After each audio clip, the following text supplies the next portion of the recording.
Hey guys, welcome back to the channel. We've got another book review in store, and this time we are reviewing Maximum Ride, The Angel Experiment. Now, I unfortunately don't have a good copy of the book. I had an old paperback version of it that unfortunately got kind of destroyed and wanky and wet and went through a bunch of crap, and I've been meaning to rebuy the series, but I never really got a chance to. But I read the Maximum Ride quite some time ago, so it's still something that is still pretty fresh in my mind that I'm able to give a pretty accurate review of the book. So The Angel Experiment is part of a series of books called the Maximum Ride series, and there's already, like, by the time I got to the first book a long time ago, there was already about 5 of them that had been released at the time, and I think there's now like 10 of them if I'm not mistaken. There's quite a bit in the series, but that's to be expected due to the author. It's by James Patterson. If you don't know who James Patterson is, or if you do, you may obviously be you may know him mainly for his long-winded series of books that he creates. And when he starts one, he can't just he kind of beats a dead horse for a while, especially when it comes to some of his series of books. But that's what he does, and that's honestly just what he's good at. So he decided one day to start a children's series, or a teen series of sorts, called Maximum Ride one day, and this is the final product, basically. Now, I read this book when I was pretty young, so I obviously went into it with a pretty open mind in general and just an active imagination as a kid. You know, granted, that's just how kind of some kids are. But I feel like a lot of people may have a slight point of contention with this book, in that the premise itself is something that may wean off a couple of readers, because it's kind of unique, let's just say. But basically, the series revolves around these kids, and these kids are special in the sense that they're basically laboratory genetic experiments. And they're basically composed of like 98% human, and the rest is avian blood. And they've been genetically engineered to have wings and to fly. I know that sounds kind of crazy, considering the other stuff that happens in the story. Basically, they're on the run. They're being chased after the lab that created them, and the story starts off with them being on the run. And there's these other types of creatures and monsters that this laboratory has created. There's this one group called the Erasers, which are part wolf and part human, and they have the characteristics of a wolf, in that they have like claws, and they're able to basically rip things to shred, and they go against these kids who basically have the ability to fly. And some of them have some unique powers amongst just being able to fly. Most of them all have like super strength and other things like that about them. Now, that premise is probably going to turn off a lot of people just by listening to it, but you may honestly be surprised when it comes to some of the things that this book does pretty well, honestly. The book has a surprising amount of twists and turns. It has a lot of action. It has a lot of characterization. I really like the dynamics that the individual kids have with each other, how they work together to overcome these problems, how they fight and work together, how they live together, how their personality just kind of comes out to the page because they're all unique in their own way. The pace never really slows down.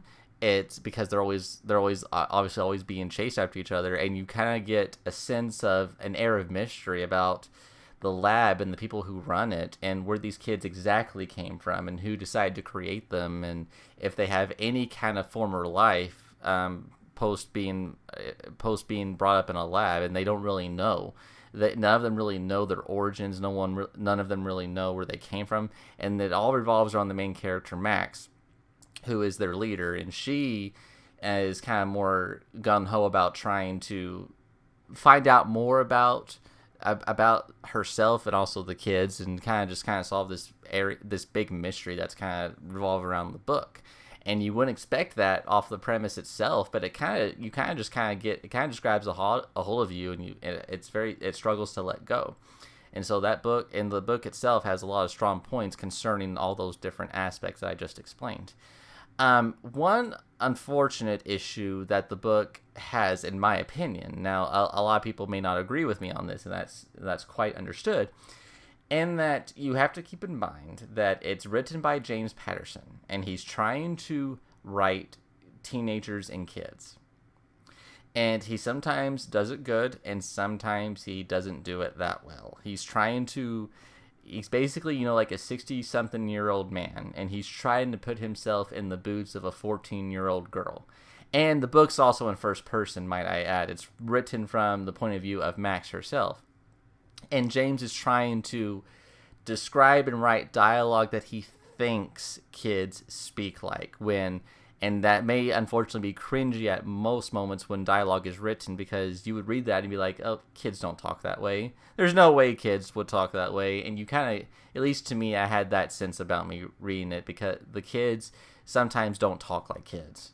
And that's unfortunately the biggest problem that the book has, in my opinion. But if you're willing to look past all that and look at how James decides to write his characters and how he decides to develop his characters and how he decides to tell the story, it does a pretty good job. Or he does a pretty good job. Now, I am quite aware of the show or movie that is based off the book that's on Netflix, I think, and I have not watched it. I don't really care to watch it. I have not heard good things. So I'm kind of avoiding it and seeing if they decide to actually pick it up the series again and take it seriously for a change. But I'm not holding my breath on that one, and I'm not here to talk about that. I'm mainly just here to talk about the book. The book itself is good. It probably won't be the best book that you've ever read, or even the best in the slew of James Patterson novels in general, because he tends to write a lot of thriller, in my experience, and this is like the first time he's writing something of like a sci-fi fantasy element, especially centered around kids, and he kind of took a big risk with it in a lot of ways, and it kind of ended up paying off, because some of the things that James does well as far as creating thrilling and mysterious aspects about his stories, it really comes forward in this book, even though it has the whole thing about, genetic mutations and science gone awry and stuff like that about it. It still does well as far as like a thriller type of book. At the same time, it has a lot going for it in that it has serious aspects to it, but it's not dark enough in the sense that, kids can definitely pick this up and read it if they so want to, even though James is kind of known for his more adult-oriented books. This is a good series for children, in my opinion. If kids want to get into reading, if it's something that wants to be used in the classroom, it's fairly good for something like that, although I think there's probably better books out there, in my opinion. But Maximum Ride is a good start as compared to other series of young reader books, something like, like The Hunger Games or other dystopian type of novels like Divergent or something like that.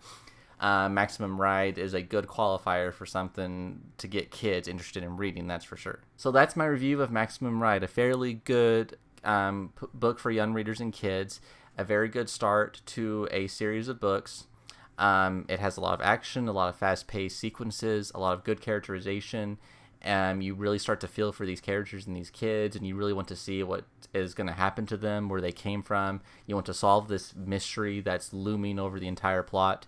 It has a lot of good things that a book should have, especially considering the things they have to talk about in this book concerning, the whole genetic mutation and science gone bad type of stuff. It actually does really things well that for a book is intended to have. Anyway, guys, I hope you enjoyed this review. Please stay tuned for more.